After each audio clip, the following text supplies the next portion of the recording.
Hey everybody, wanted to put together a mashup of a What's Wrong Wednesday public service announcement and a little bit of a social media rant.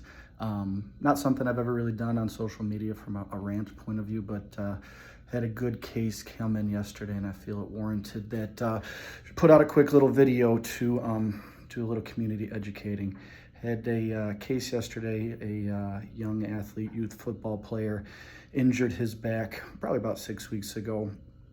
Dove in for a tackle, and the way that it was explained to me by the patient is that his cleats basically hit his helmet. Obviously a hyperextension type injury, almost kind of like a scorpion type injury. Immediate back pain and then pain into the left butt cheek. Pretty immediately, he was not able to continue the game. Football team lost the playoff game, so their season was over. Put on another couple weeks of rest. Young athlete was still feeling a little bit better, but obviously still had some pain. Parents concerned because wrestling season was about to start. Took the athlete into the medical provider. A very quick 5-minute exam, at least per the mother's recollection, was performed. This magical exam occurred without even putting hands on the patient. No range of motion, no muscle special testing, basically just conversation. And in said conversation, when asked where it hurt the most, the kid said the left butt cheek. Diagnosis of butt strain was given. He was told to ice it, take ibuprofen, and go back to gym, go back to wrestling, do all the things of normal activity. Based off of those guidance, the athlete did return or did start wrestling practice. And in the first practice, when he shot in on a double leg, immediate pain in the back, immediate pain in the buttock, and was unable to continue practice. Went back to the medical provider, and again, in a very quick 5-minute conversation, was told that maybe he should choose a different takedown technique other than a double leg.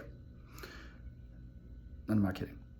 The parents, of course, were not happy with that, brought them into me. One of the things that I drew out from a history point of view is that over the past few weeks, his left foot was starting to feel cold and kind of numb and tingly.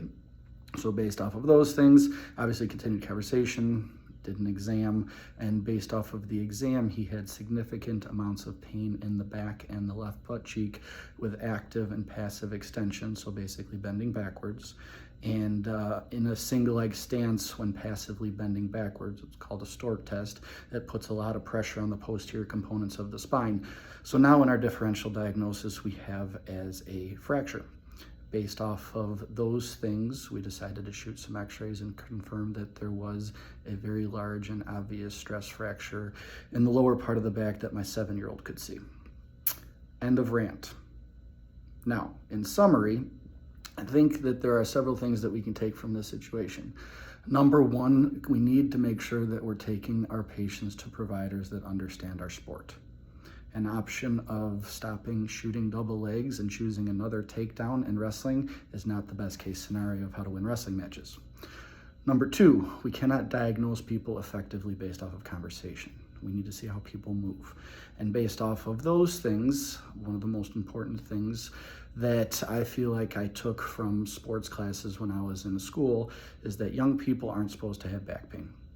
Young people show up with elbows, shoulders, knees, and toes. Old people like us, we have back pain. Okay? When a young athlete comes in with back pain, especially in a hyperextension type injury, a stress fracture is definitely on the differential diagnosis. And this would be the third young athlete, wrestler, and/or football player, and/or cheerleader that I've diagnosed with a stress fracture in the past month and a half. Okay? Send me all your wrestlers. Thanks for the rant and thanks for watching.